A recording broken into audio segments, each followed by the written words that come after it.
Hello everyone, this is Vicky Verley, the Rock and Roll Prophetess. Thank you for joining me for the full moon forecast of March 16th, 2014. Alright, so I'll take a peek at this chart here, and the first thing that strikes me is the 26 degree mark of the full moon point. 26 Virgo opposed Sun at 26 Pisces. And that is an exact square to that galactic center point again. And I know I talk about that a lot, but I'm just feeling like there's something more to this. You know, that galactic center, that alignment that happened in 2012, and then these planets keep lining up with it, these points. Besides the 26, again, is the 10s. So we're getting like all around 26. We got 26, 28, 29, 28, 28, 27. And then almost everything else is at 10. 10, 13, that's close, 11, 7, they're all around 10 and they're all around 26. So I'm not quite put my finger on what the 10 degree is yet. I should look it up. Maybe there's a fixed star. If anybody knows off the top of their head, shoot it down in the comments there. But so there's these 10s and these 26. Well, just to bring it down to earth, if you have degrees at these points, like I've been saying, 26 and 10, you're getting hit. You're getting activated, you're getting hit. The other thing that is these splays, these splays are, and the south node, and this was prevalent last time, the south node hitting all over here, and then we've got from Mercury hitting over here, and then the Jupiter up this way, to the Pisces energy. But this little section down here, and where is the full moon point of 26 Virgo, seems to be like, it's like spotlights being shined from two different areas here. Well, let's start with that. Why not? South node, of course, is the past. So it's going to maybe stuff from the past. And then Mercury is speaking out about it, I almost want to say. Speaking out about the past. Also, Mercury, this could be clear minds, because it's trining all this. You're having clarity, clearing your mind, getting some clarity about things from the past. And Mercury is lighthearted, and Mercury in Aquarius is lighthearted. It's not deep probing. Aquarians let things roll off their back. Mercury, it's air. They don't let things from the past fester normally. The air signs don't, and they're pretty much in the moment. And Aquarians especially are always looking forward, looking forward. So having some clarity. With all that intense Scorpio node energy we were having, Scorpio and Taurus, about hanging on to old stuff, and then the Chiron was in there. I think this is a new, even though it's a full moon. See, full moons bring enlightenment, and I just feel like it could be like, just these levity, just this load lifted, just like, I've had that. Looking back on stuff, it's like, why was I even, where was my head at? What was I thinking? Why was I so angry about that? Or anything that you might have been, like Scorpio, when the nodes, coming out of the nodes from the Scorpio energy, like in fixed Taurus, anything that you might have been obsessed about, or hanging on to about, this is, anything you might have been adamant about. Maybe now we can just get that moment. Or here's something a lot of people could relate to. Say there was somebody that you were involved with, or you had women have obsessions. Well, men too. When I do the readings, people get obsessed over relationship stuff, and then years pass by and you run into that person, and you're like, what was I thinking? Where at that time, whenever this was, however many years ago. And we could get into that with astrology, though, too. But from the past, you were obsessed with it. And Aries is like that, can be like that, too. But this lighter energy, it's like bringing in, as Mercury is leaving from Aquarius, and the nodes are just starting on the air, they're touching each other at this 28, 29 degrees, that karmic degree. And it's just like, I feel like it's like a breath of fresh air. I almost want to say it's like, the little fairy with the wand sprinkling fairy dust, or something like, don't get mad, get glad. Or that's some commercial. I'm all over the place today. This is the last day. I'm recording this on the last day of Mercury retrograde. Mercury's about to go. I'm recording this actually by the new moon. So all these planets are shifting up energy. But we're going to get through this reading because there's a lot to talk about. So that this is all shining on. So this is future stuff. North Node in Libra, a brighter way to go. Vesta finishing up through Libra, Mars in Libra. So there's all this energy in Libra. You know, Mars is its opposition. But, you know, Libra, again, as I always say, Libras are more the diplomats. Libras can want to solve problems fairly. We want to be fair about it. We want to be fair. We're Scorpio, you know, maybe, you know, with that older energy when the nodes were in Scorpio, it's like, well, maybe we can get dark and maybe we can get, you know, just festering darkness. And Libra's like, no, let's, and maybe there could be forgiveness, definitely. Forgiveness.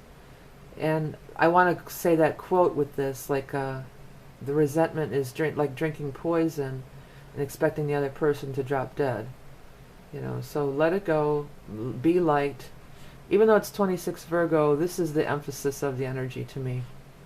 Also the Venus, back to the 10 degree things, Venus in Aquarius. So Venus is all about your relationships, people you love. It's about your money too. But I feel primarily Venus is, you know, people you love and your love life and your partnerships and all that kind of stuff. In Aquarius, light, airy, keep it light.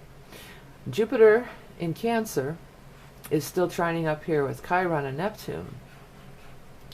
You know, and now this is the East Coast chart, but I still just want to say this because of Neptune. I'm feeling like psychic insights are very strong here. You know, this is like 12th house energy. I know Jupiter's here on the East Coast chart, but Neptune is also 12th house energy, and Neptune is, you know, Pisces energy, the ruler of the 12th house of Neptune. So this is, Jupiter is finally direct now, so it's being re-energized, it's starting to move forward. We're just starting to move real slow here. And it's trining these wounds, and it's giving another kind of a blessing. And the way they look like these beams of light. And I feel like that's what it is, a beam of light. Having enlightenment, seeing light, a beam of light through the darkness, you know, through the darkness that you may have been going through, or the darkness of your mind, or the darkness of your past. And I feel like this is also like tied into shame and guilt about things. You know, I'm feeling that we all have guilt and shame about our past behaviors. And this is going back to not only forgiving others, but forgiving yourself. I think that's another thing here. The full moon, point is sextiling Saturn over here. So that's, again, old time stuff. And there's a square to Pallas. Pallas I always think of as very Aquarian, electric, enlightening.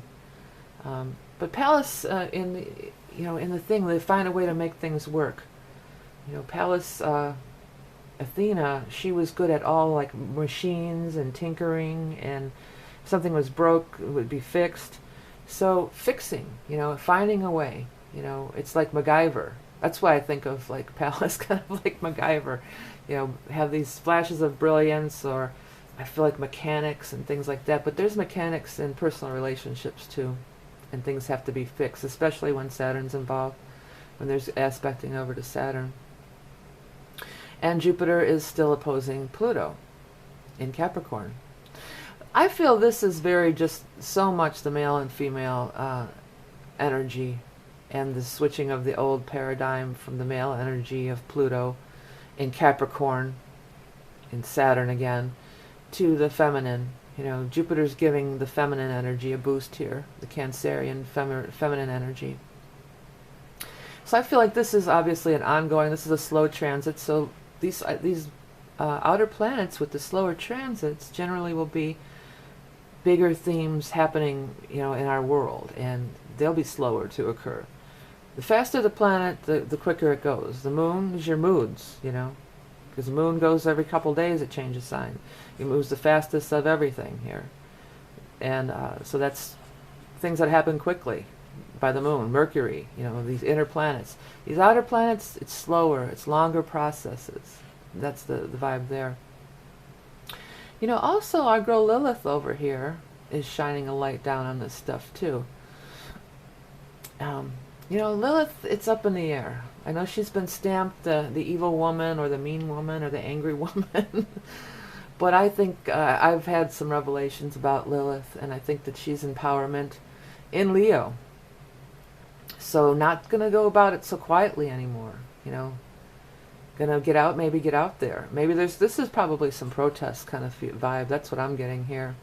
Protest stuff. And also Ceres moving into Scorpio from Libra.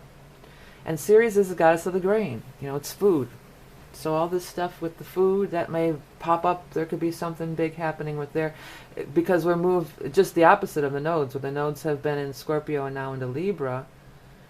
You know, these planets are all moving the other way. And then Vesta's going to be going there too soon. So Scorpio with the food, Ceres. And maybe we're not going to be so nice about it. You know, with Leo, we're going to bring it out into the sun. Leo is the sun, rules the sun. We're going to bring it out into the sunshine, show the light with Scorpio, from the darkness to the light, from Scorpio to Leo. But maybe not be so nicey. Oh, please stop poisoning our food. You know, Scorpio's isn't so Libra-ish. You know, Scorpio's more direct. And Scorpio and Leo are fixed signs, and they want some fixed action to happen. They're not going to stand for sweeping it under the rug or half answers. I want the whole truth. I want to know the real truth, and we're going to expose this and show this. So I think more stuff coming up with the food for everybody. I think that's going to be something happening here too. You know, and Uranus is also in here on this Jupiter-Pluto thing. We've got the T-square, again, with the long-term things. You know, with Uranus, it's unexpected and everything, but here's what I feel. You know, Uranus rules all the internet and all the technology and everything that we use in modern day. And Uranus in Aries, the selfies, you know, that's typical. Uranus, technology, and selfie, Aries, myself, me. So that's, you know, something you can look at it like a light-hearted way of Uranus and Aries with the selfies. But also, you know, gonna help bring about these change, like everything that's happened, like that, you know, the the Pussy Riot, getting whipped in the streets, you know, technology that was all over the world, you know, maybe however many years ago, we might not have seen that, you know, if it didn't come through the thread of the news chain, and maybe it would have been suppressed where it wouldn't have come through the news chain. Or whatever you call that, where you get everybody gets their news from. I can't think of the word for it. But anyways, so this technology of Uranus, it's instantly all over the world. And that's invoking change and facilitating change. And, you know, you can't, Jupiter in Cancer, you can't beat women in the street. Well, I guess you can, but the whole world's watching you now. And that's Pluto, that's going to change. You know, that's changing. So you can't just get away with it, I guess you could say, you know. Okay, and of course we've got Mars and Saturn are still retrograding, but also, besides the node, which is retrograde most of the time, Vesta and Ceres are retrograding too. So these are going to be going backwards and retrograding, and these are, you know, I just feel a lot of anger being suppressed too. You know, a lot of anger being suppressed. This is a time with the retrograde probably to go back and clear out all the old stuff. Clear it all out. Mercury, it could say, you know, we could talk. Not only mental clarity, but maybe we could talk about it without being Aquarius, without getting so emotionally involved. Because that's why irrational things happen when people fight, because you're emotionally involved and you're all upset about it. If, you know, Aquarius, you're not all that upset about it. You know, you can rationalize. It's a good time for rationalizing and negotiations, and Libra, having fair turnarounds, maybe including stuff from the past. You know, I think definitely including stuff from the past, because the South Node is so involved here. But shining a light and having clarity, I think that's the big message here. And that's square to the galactic center, so I feel like every time we're getting these galactic center things, that energy is just pouring through there. And it's just coming through, and that to help us kind of get out of the old paradigm and into the new, and out of the old war and anger, and more into the enlightenment of Aquarius. Okay, I think that's about it for this month. Thank you so much for watching and donating and liking my videos. If you'd like to get a personal reading from me, you can find that information below, as well as other services that I offer. This is Vicki Verley, the Rock and Roll Prophetess. Remember, you are love and beauty incarnate, and I'll talk to you soon. What is orgonite? Originally discovered in the 1930s by Wilhelm Reich, orgone energy, or etheric energy, is present in living things including the human body. Reich proposed that illness occurs when our etheric body is out of balance, and that positive orgone energy could realign the etheric field, thus facilitating healing and balance of one's life force, chi or prana. It has since been scientifically proven that energy called piezoelectricity, meaning electricity resulting from pressure, is created by the compression of certain materials such as quartz crystals, wood, salt, sugar, ceramics, and bones. As the resin cures in an orgonite piece, it shrinks and compresses the organic matter contained within. The energy emitted creates a positive energy generator. You really can feel the energy coming forth from these pieces. Orgonite clears the air and neutralizes negative emotions as well as electronic clutter from our high-tech devices. Each orgonite piece is lovingly hand-created using intuitive pairing of materials to enhance and raise vibration and aid in ascension and a spiritual awakening. I use materials from nature, including the bark from a sacred willow for grounding, and gold flakes to emulate the golden light basking down from the higher dimensions. Visit my Etsy shop for a wide selection of handmade orgone pieces, especially designed for spiritual growth, including heart opening, chakra alignment and activation, and more. Visit www.orgoneenergyflow.etsy.com to see more beautiful orgone pieces. And remember, you are love and beauty incarnate.